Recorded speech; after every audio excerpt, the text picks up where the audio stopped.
Salut à tous, bienvenue dans cette série de mini-cours, les essentiels pour moi à maîtriser pour trader le marché. On regarde ça ensemble. On va commencer avec la théorie de Do, donc c'est quelque chose d'essentiel à maîtriser, c'est la base de toute analyse technique. Et Do dit que le marché évolue en trois types de tendances, haussière, baissière et latérale. Et si tu veux comprendre le marché comme les pros, il faut commencer par la théorie de Do. Je sais, ça rime, mais c'est super important. Regarde. Une tendance n'est valide que si les indices majeurs confirment le mouvement. C'est quoi l'indice majeur? En Ishimoku, on va appeler ça la fluctuation N. Il faut que tu vois le marché créer ce qu'on appelle une onde V.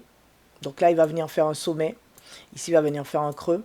Il va faire un autre sommet plus haut que le sommet précédent. Il refait encore un autre creux. Donc tu vois, ça fait une onde V. Ça crée une fluctuation. Et ainsi de suite.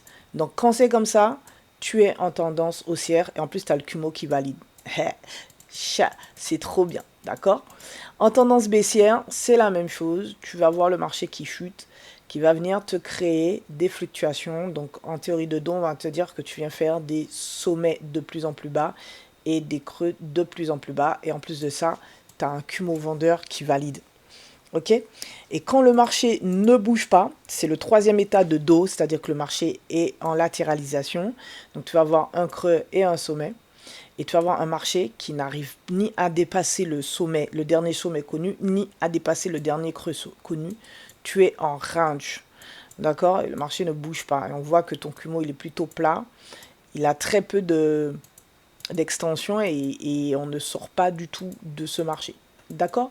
Donc, les gars, abonnez-vous hein, pour ne rater aucun conseil trading et surtout ne pas rater cette petite saga, petite formation short.